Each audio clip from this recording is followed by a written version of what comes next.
अस्सलाम वालेकुम स्टूडेंट्स, ये क्वेश्चन है एक मैट्रिसेस एंड डिटर्मिनेंट्स है। For what value of A and be the matrix x becomes symmetric matrix. Symmetric matrix की कंडीशन क्या होती है कि अगर कोई मैट्रिक्स एक्स है वो अपने ही ट्रांसपोज्ड मैट्रिक्स के बराबर आ जाए तो जो गिवन मैट्रिक्स होगा x that will be symmetric matrix. तो हमने फाइंड करना है एक्स ट्रांसपोज। ठीक है, अगर इसको मैं बराबर कर दूंगा एक्स ट्रांसपोज के साथ, एक्स ट्रांसपोज मैट्रिक्स कैसा रहेगा। रोज को मैं कॉलम्स में चेंज करूंगा। यहाँ पे ट्रांसपोज मैट्रिक्स में यही करते हैं, रोज को कॉलम्स में, कॉलम्स को रोज में। फर्स्ट कॉलम में मैं डाल दूंगा that will be 0 2b and -2। इसी तरह सेकंड रो को मैं सेकंड कॉलम में डाल दूंगा 3 1 3। इसी तरह 3a 3 -1। फ्रॉम हेयर आपने जस्ट इक्वेट कर देना है। दो मैट्रिसेस कब बराबर होते हैं आपस में, जब उनके करस्पॉन्डिंग एलिमेंट्स आपस में बराबर हो, यानी कि यहाँ पे 0 है तो यहाँ पे भी 0 है, और सेकंड पोजीशन पे यानी कि फर्स्ट और सेकंड कॉलम वाली पोजीशन पे कोई एलिमेंट है तो वो उसकी बराबर होना चाहिए। ठीक है, इसी तरह यहाँ पे आप सेंटर में देख रहे हैं 1 है तो यहाँ पे 1 है, यहाँ पे 3 है तो यहाँ पे भी 3 है। और हम इंटरेस्टेड है 2b सॉरी b और a की वैल्यू में। तो यहाँ पे हमें b दिख रहा है, इसको इस पोजीशन के साथ कंपेयर कर देंगे। 2b is equal to 3।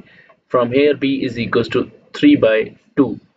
Alright, और यहाँ से भी कर सकते थे b की वैल्यू, और b की वैल्यू यहाँ पे भी पड़ी है 2b is equal to 3। Corresponding elements जो है बराबर होने चाहिए, तो 2b का इसके साथ बनता है, तो यहाँ से भी निकाल सकते थे, कोई मसला नहीं है। और 3a की वैल्यू आप यहाँ से निकाल सकते हैं। 3a is equal to 3a की वैल्यू हमें करस्पॉन्डिंग एलिमेंट बराबर होने चाहिए ना, मतलब -2 जो है वो 3a के बराबर होना चाहिए। 3a is equal to -2 and a becomes -2/3। ये है रिक्वायर्ड आंसर कि a की वैल्यू -2/3 और b की वैल्यू जो है a की वैल्यू -2/3, b की value 3/2, that is option B. हमें इतना कुछ करने की ज़रूरत भी नहीं है, ये लाइक ट्रांसपोज मैट्रिक्स वगैरह लिखने की ज़रूरत नहीं है। अगर हम देखें यहाँ पे this was given matrix, short trick में बता दूं शॉर्टली इसको कैसे सोल्व करना है। तो दिस वाज गिवन मैट्रिक्स, आपने देखा है कि ट्रांसपोज मैट्रिक्स में ये जो डायगोनल एलिमेंट्स होते हैं, बेशक इसका ट्रांसपोज बना दिया हमने, ये सिंपल बेसिक वही के वही रहते हैं। ठीक है, उसके बाद बनाते जाओ, ये इसके साथ, ये इसके साथ और ये इसके साथ चेंज होता है। ठीक है, मतलब रिप्लेस होते हैं एक दूसरे की जगह, मतलब एक दूसरे को रिप्लेस करते हैं। ठीक है, 3 जो है वो 2b को रिप्लेस कर देगा, तो इनको हमने बेसिकली इक्वेट कर देना है। यहाँ से 3b 2b is equal to 3 कर दूंगा and b is equal to 3/2 आ जाएगा।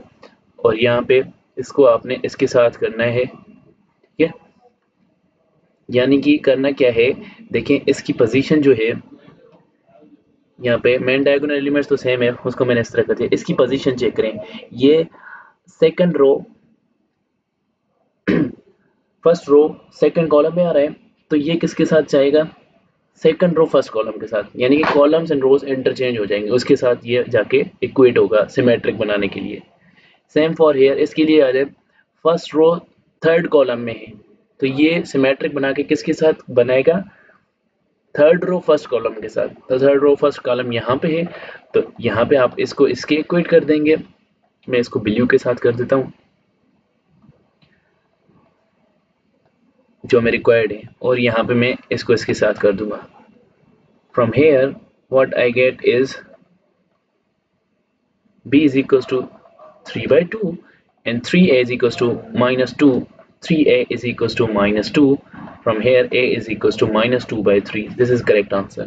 ये एग्जैक्ट सवाल नेक्स्ट एंट्रेंस टेस्ट में आया हुआ है, मेरे एंट्री टेस्ट में भी आया था फॉर्चुनेटली। ठीक है, ओके, ऑलराइट। इस तरह के क्वेश्चंस मैं डेली आप लोगों के लिए लेके आता हूँ पास्ट पेपर से और अपने एक्सपीरियंस से, स्पेशली नेक्स्ट एंट्री टेस्ट के लिए। वही क्वेश्चंस बाकी इंजीनियरिंग यूनिवर्सिटीज़ के एंट्री टेस्ट में भी आ सकते हैं। ठीक है, also we Nestians as a team are offering Nest Intertest preparation online course। ठीक है, ये हमारा Nest Intertest online preparation course है। अगर आप में से कोई इंटरेस्टेड है तो ये हमारा कोर्स ज्वाइन कर सकता है। इस व्हाट्सएप नंबर पे कांटेक्ट करें, या फिर इस इंस्टाग्राम पेज पे आप रब्ता कर सकते हैं। ठीक है, फेसबुक पेज पे भी आप रब्ता कर सकते हैं। अच्छा, अगर आप सिर्फ नस्ट में इंटरेस्टेड नहीं है या फिर आपने सिर्फ नस्ट में नहीं जाना या नस्ट में नहीं जाना, आपने बाकी किसी और यूनिवर्सिटी में जाना है, इंजीनियरिंग यूनिवर्सिटी में, तो बेसिकली नस्ट का जो सिलेबस है एंटिटेस का, वो बाकी इंजीनियरिंग यूनिवर्सिटीज़ जैसा ही है। अगर आप नस्ट एंटिटेस प्रिपरेशन कर रहे हैं तो बाकी यूनिवर्सिटीज़ के एंटिटेस भी आप क्लियर कर सकते हैं, सिर्फ प्रॉपर्ली पीछे बैकएंड पे मेंटोरशिप की गाइडेंस की ज़रूरत है, सही गाइडेंस। ठीक है, वो आपके मेंटोर्स यहाँ पे नस्ट टेम्पो पे आपको गाइड करते रहते हैं डिफरेंट यूनिवर्सिटीज़ के बारे में। ठीक है, इस वीडियो लेक्चर में इतना ही, मिलते हैं नेक्स्ट लेक्चर में। तब तक के लिए मुझे दीजिए इजाज़त। अल्लाह हाफिज़।